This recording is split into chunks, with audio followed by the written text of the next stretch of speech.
do que a gente chama hoje de grandes modelos de linguagem. Então, eu tenho, num modelo de linguagem, eu tenho teoria das redes neurais artificiais, a questão generativa e a questão da representação das palavras no espaço numérico, uma representação semântica.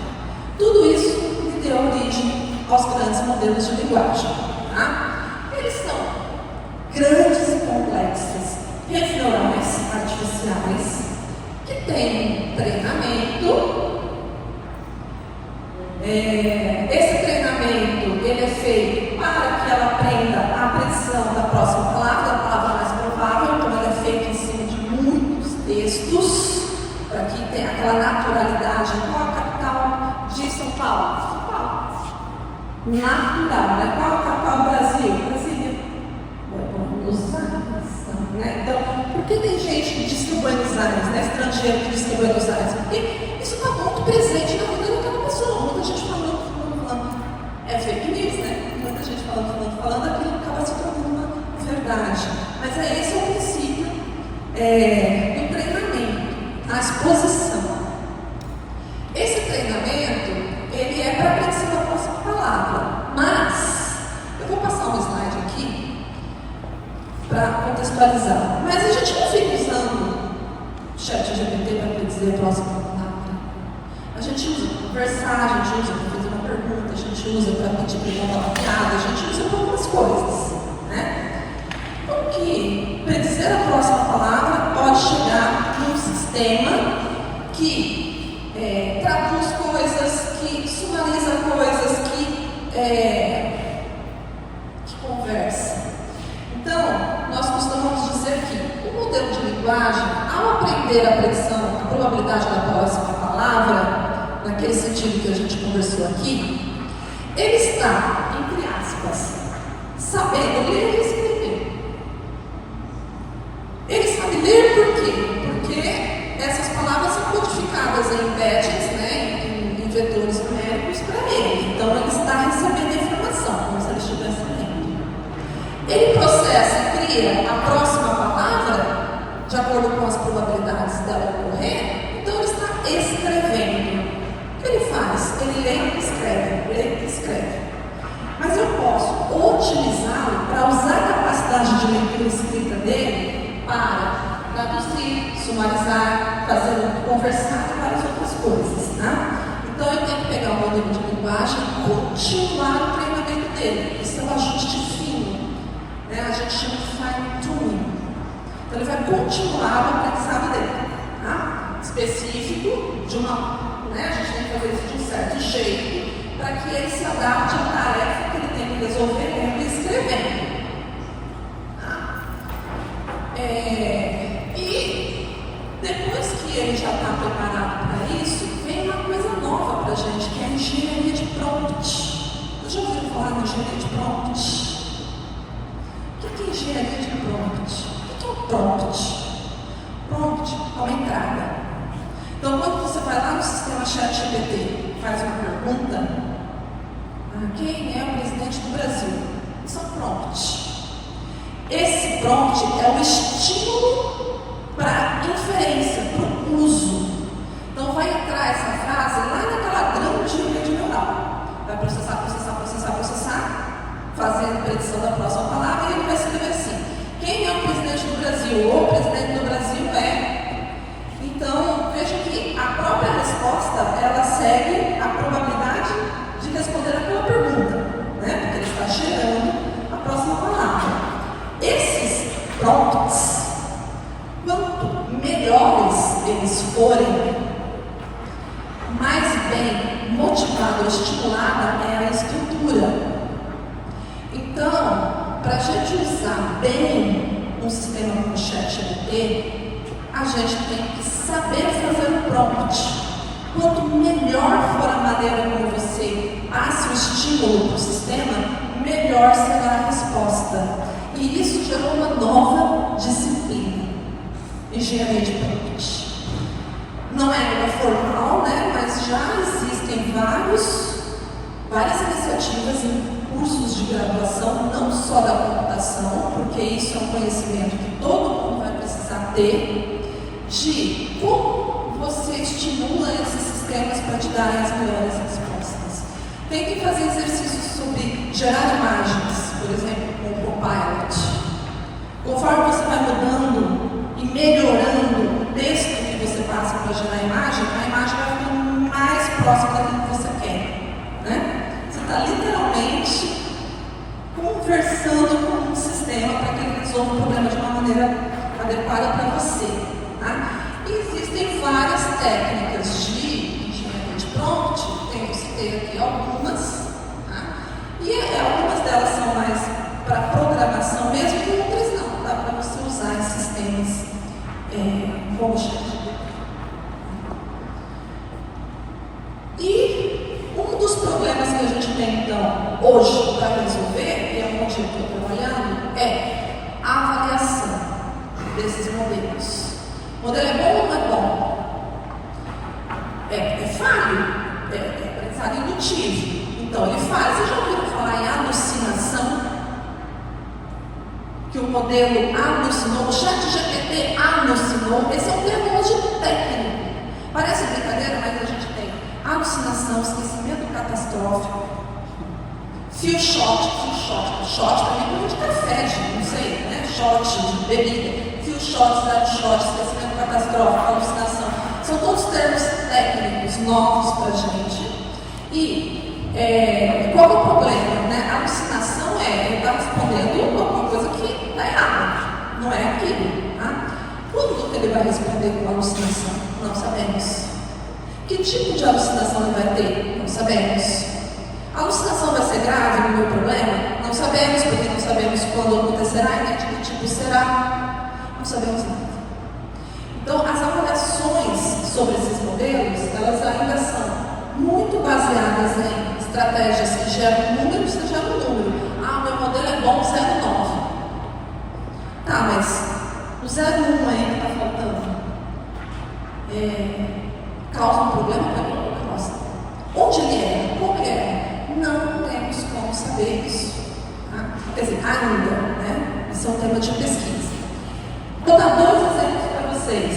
Esses sistemas estão cada vez ficando melhores e cada vez ficando piores. Tem um artigo que foi publicado na Nature, que todo mundo já está. Publicado na Nature esse ano, faz alguns meses, e é assim, tá? Essa área é assim, todo mês, uma coisa nova. E os pesquisadores fizeram um experimento para mostrar que quanto melhor o modelo fica, pior ele fica. Então, pegou o modelo GPT-3, testou 3.5, testou 4, testou 4, né? Foi testando longitudinalmente. Esses modelos estão melhorando, dando mais respostas corretas, mas eles estão dando mais respostas erradas também, porque eles estão perdendo a capacidade de evitar tarefas. Eles tinham alguma capacidade de dizer não sei. Estão perdendo a capacidade de dizer não sei. E outro termo que está muito popular na nossa área é esse aqui, ó. Ultracrepidários. O que é uma pessoa ultracrepidária? É aquela pessoa que sabe tudo. Vocês já conheceram alguém assim? O cara tem que ensinar para mim como funciona a rede neural, né? O cara, ele nunca estudou nada, mas ele ouviu um podcast. E agora ele sabe como funciona uma rede neural e ele vai ensinar para mim. Então, essas pessoas são ditas ultracrepidárias. Elas falam sobre tudo fora da sua expertise de conhecimento. E é isso que está acontecendo com os modelos. E nós não estamos tendo condições de fazer o que nós chamamos de acreditação. Vou dar um selo do IMETRO para o modelo. Que requisitos ele tem que atender? Não sei. Tem que estabelecer. Como é que eu garanto que ele atende? Não garanto. Como é que eu faço? Então esse é um grande risco. Tá? E nessa seara é que também surgiu o termo de inteligência artificial ética ou inteligência artificial responsável. Tá? Por quê? Porque a gente sempre foi irresponsável. Desde 1943, quando o Turing escreveu aquele paper, ele foi irresponsável. Não é isso. Claro que não. Tá? Mas A inteligência artificial hoje tem efeitos na sociedade muito contundentes. E isso, aliado às incertezas da tecnologia, isso gera problemas. Então nós temos que parar e pensar. Tá? E nesse sentido da responsabilidade, está surgindo várias iniciativas, tanto na literatura, né, que foi o que eu destaquei aqui, né? O que a gente está tendo de problemas? Modelos que fazem discriminação de raça, de gênero, de classe social. Eu não tenho transparência, porque eu não sei, eu não consigo dizer por que ele acerta, por que ele eu sei como ele funciona. Eu sei todas as operações matemáticas que ele faz. Mas como que eu traduzo isso para uma justificativa para o mundo real? Difícil, né? Mas estamos tentando. Então essa área ela tem falta de transparência, falta de explicabilidade, falta de rastreabilidade. Como é que eu atribuo responsabilidades?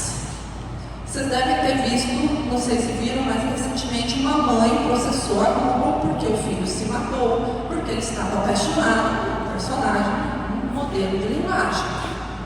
Tem toda uma história ali, né? Não é simples assim. Ele não se matou só por isso. Havia um histórico, variáveis de ambiente, uma série de coisas, mas está processando a Google por isso. De quem é a responsabilidade desse fato? Ninguém consegue dizer. O algoritmo pode ser responsabilizado? Ou ele pode. Mas eu vou fazer o quê? Vou prender o algoritmo? Você está enjaulado aqui, não vai, né? Como é que isso se configura? A sociedade está aprendendo. Problemas de privacidade e segurança. Esses modelos de linguagem eles estão vendo tudo. Você está trabalhando lá no chat GPT, lá fazendo alguma coisa, ele está vendo tudo, você está fazendo. Isso daí, a OpenAI disse que ela não usa os dados. Tá bom. Acho que não usa em determinados momentos, né? Depende do modelo que você usa, depende do sistema que você usa, os termos de consentimento que você dá para todas essas aplicações, a gente pouco lê. Né? Porque se a gente lê os termos de consentimento, a gente não usa. A gente não usa nem o Waze, nem, né? Se a gente realmente lê tudo que acontece ali. Então a gente tem esse problema. E no Brasil, assim como na Europa, Estados Unidos, países asiáticos, né? No Brasil existe essa preocupação em termos legais. Então existe um projeto de lei para fazer, né? Tramitando no Congresso, para tentar regulamentar um pouco essa questão do uso da IA. Esse projeto de lei, ele é principalmente centralizado no ser humano, o ser humano é mais importante. Existe a possibilidade de livre concorrência tecnológica, extremamente complexo fazer isso, e ele exige respeito às entidades democráticas, respeito à democracia. Mas a gente está vendo que isso é tudo muito complexo. Né? A gente está vendo o Supremo Tribunal Federal proibindo o Twitter, a gente está tendo problemas de regulação das redes sociais, e os modelos de linguagem só vão escalar mais esse problema. E fica a minha contribuição ali, que é: as pessoas precisam entender. As pessoas precisam entender a inteligência artificial em algum nível de abstração. Como? Extremamente complexo fazer isso. Se pessoas em geral, não somos nós que somos privilegiados e que temos condições de estudar e que estamos num ambiente privilegiado de conhecimento. Todos precisam entender esse mundo naquilo que lhes é cabível. Muito complexo fazer isso. Enfim, e aqui eu termino com o final do paper do Alan Turing em 1950. Lá em 1950 ele disse assim, né? Podemos esperar que as máquinas eventualmente compitam entre si com os homens em todos os campos puramente intelectuais. Mas como que a gente começa? E aí ele diz: podemos começar a ensinar a máquina a jogar xadrez, lá em 1950. Quando que a máquina conseguiu vencer o campeão xadrez? Muito depois, né? E podemos também pensar que nós podemos dotar as máquinas dos melhores órgãos sensoriais, claro que isso é uma abstração, que nem calculou um neurônio biológico de máquina, quando tem a pesquisa, faça isso, né? Mas, do ponto de vista da IA, mecanismos matemáticos que dotem a máquina de órgãos sensoriais, que o dinheiro possa comprar. Então, quem está mandando nessa área hoje? Big Techs, muito dinheiro, muito caro, né? E ensinar essas máquinas a entender, ensiná-la a entender e falar inglês. O que os modelos de linguagem fizeram? Então, eu olho esse artigo desse Alan Turing, e cada vez que eu olho esse artigo, eu fico pensando, gente, como pode, em 1950, com uma tecnologia da época, com o conhecimento da época, pensar isso? Eu acho ele incrível. Deixo aqui minha admiração por ele. Encerro minha palestra aqui, já falei demais. Se vocês tiverem alguma dúvida, estou à disposição. Fica aqui meu contato também, caso a gente não tenha tempo agora, mas vocês queiram conversar comigo em algum lugar. A única rede social que eu estou é o LinkedIn. Tá? Então, ou é por e-mail, melhor por e-mail, porque mesmo na rede social LinkedIn é muito difícil. Tá? Agradeço, professor, espero que tenha atendido a expectativa.